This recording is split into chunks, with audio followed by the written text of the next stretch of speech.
Hey everyone, 제 이름은 앤서니고요. 호주 멜버른에 있는 Axil Coffee Roaster에서 커피 트레이닝 매니저를 담당하고 있고요. 그리고 올해 남부지역 바리스타 챔피언입니다. 만나서 반갑습니다. So we're going to start off by talking about the difference between a blend and single origin.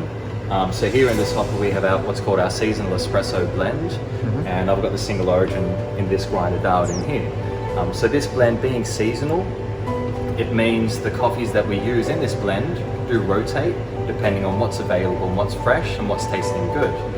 So it's a blend of three components at the moment. So we've got a washed Ethiopian, a washed El Salvador and a natural Brazil. And this blend is really designed for milk to cut through all the milk that we're adding to the espresso.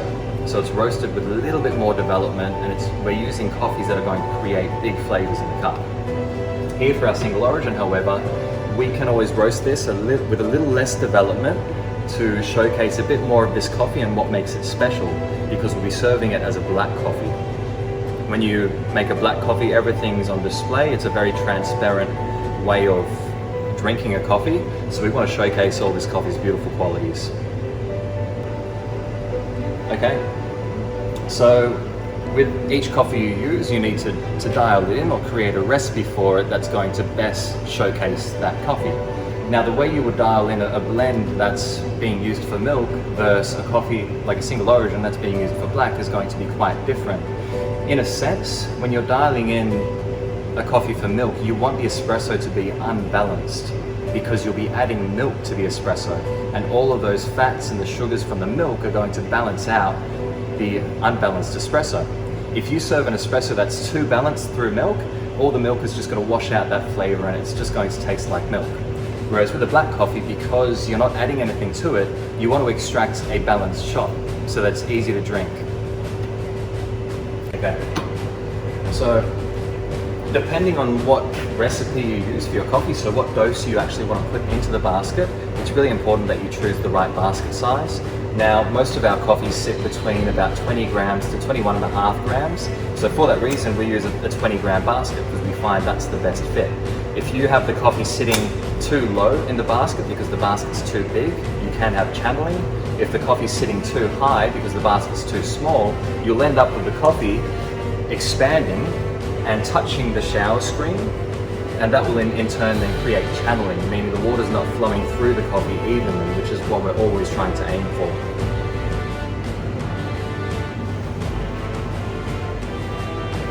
So every espresso recipe generally has three parts that you need to focus on, or three variables. You have your dose, how much coffee you're actually putting in the basket. So in this case, I put 21.5 grams of coffee in of the seasonal espresso blend. Now, the dose you put in will determine the type of flavors you're extracting out of the coffee. Now, because we'll be turning this into a milk-based coffee, I want more acidic flavors to cut through to create balance when added with the milk. So I'm using a slightly higher dose than I normally would. Whereas if I'm using a single origin, I'll typically lower that dose to try and reduce that acidity. So now let's distribute the coffee. So you always want to make sure it's nice and level, because that's going to ensure that the water is going to flow through evenly, extracting everything evenly, allowing you to get more focus and more sweetness out of your coffee. So now we're extracting a flat white, and we're going to extract 46 grams out into the cup. So that's what's called a yield. Now, in a milk-based drink, your yield is going to determine the ratio you have between espresso to milk. If you have not enough espresso in the cup, it's going to taste too milky. If you have too much, it's going to taste too strong. So that's how we use yield in a milk drink to control the strength. Our contact time normally sits between around 25 to 30 seconds. And that's what we use to fine-tune the extraction, making sure it's where it needs to be. So we're going to take a moment to talk about tamping. So how I was taught and what resonates best with me is to hold it like a doorknob. So you hold it like this, and your thumb goes here and your forefinger goes there, literally like you're grabbing a doorknob. And the reason why we want to hold it like this is to prevent something like this happening. Because if we tamp every single coffee like that over the course of a day, we're soon going to get RSI, repetitive strain injury, in our wrist. So what we want to do is hold it like a doorknob, get our elbow above the tamper, and you see all that pressure is now diverted to my elbow and my shoulder, which are both a lot stronger than my wrist. And I just lean into it using my body weight. So I'm holding the handle, I'm parallel to the handle. Now, the only way you can tamp level is if you can see it. This is my opinion anyway.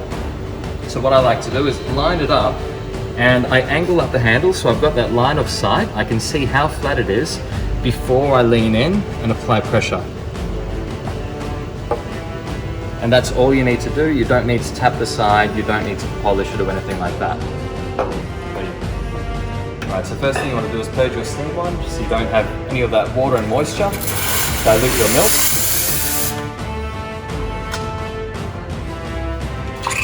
The start of the process, getting all that air right away. Once I have a good volume, I'm just going to slide that jug up, keeping that spin and just bringing it up to temperature. Now in the cafe, most customers enjoy drinking their coffee at 60 to 65 degrees.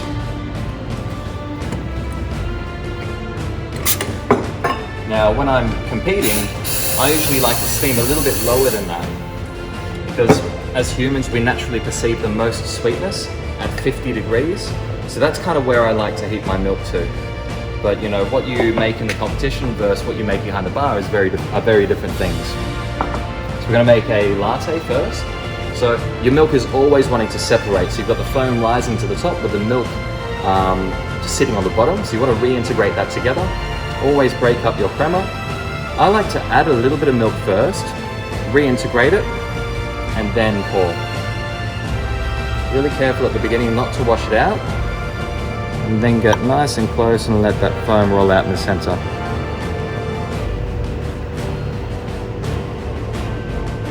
That's our latte. Same process for the second coffee. Because the milk sat here a little bit longer, I'm really going to integrate that foam and milk back together again. And a little bit of milk. High and slow. And then low and fast.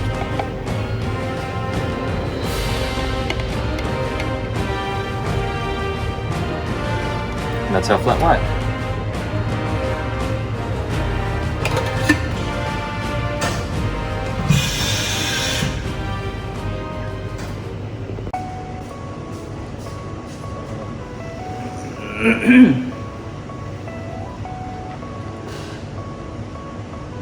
Maybe like do the same way, right? Yeah, sounds good. So now we got the flat white and espresso. So Anthony gonna explain how the taste, coffee taste gonna be. Yeah, absolutely. So let's start with the espresso. So we always give it a good stir before you drink it. For a couple of reasons. You want to homogenize and mix all the different flavors together. So when you extract coffee, it stratifies and separates into different layers. The heavier compounds sit in the bottom, like your sugars. So we want to mix that and bring it all the way up to the top so we can get all that sweetness. We also want to break up the crema, so that foam that sits on top. It's an emulsion of coffee oils, water, and there's bubbles of carbon dioxide diffused throughout it.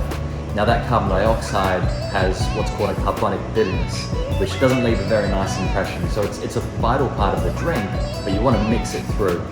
So we'll give it a good stir. 3 stirs is enough. And let's have a taste of this one. We're gonna share. Yeah, so that's it's a balanced espresso with a good strength, and that's kind of all we look for when we're dialing an espresso. So the coffee we're using is El Bujo, so it's a washed Guatemalan, and the flavor notes are orange, caramel, and white peach. I definitely get the orange, I definitely get the white peach. White peach. Yeah? Caramel. Nice. Cool. So let's move on to the milk-based coffee now. So we're going to share this one again. Yeah. So I'll take one sip.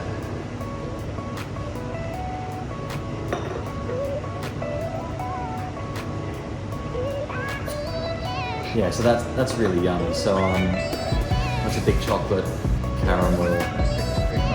Yeah. Good flavor notes for the milk coffee, right? Absolutely. Most people really enjoy those sort of flavor notes. Yeah, it's a very comfortable drinking temperature as well. So yeah. 55 to 60 degrees. Yeah, exactly. So some customers, it might be a little too cool for them, but for us as baristas, we really enjoy it at Yeah, that temperature. barista's temperature, right? Yeah, exactly. Yeah. Cool. So that's kind of it. Place is pretty much done, right? Yeah. So thanks for watching this video, and thank you, Anthony, for being our guest barista today. It's been a lot of fun. Thanks for having me. Alright, I hope you guys enjoyed this video, and see you later. Yeah. Bye See you bye. guys. Bye. You think it's done better? I think it's great. Yeah. Good work. Thanks for letting me do that too. I didn't want people to. You like Why is he so scare people? serious? So scary.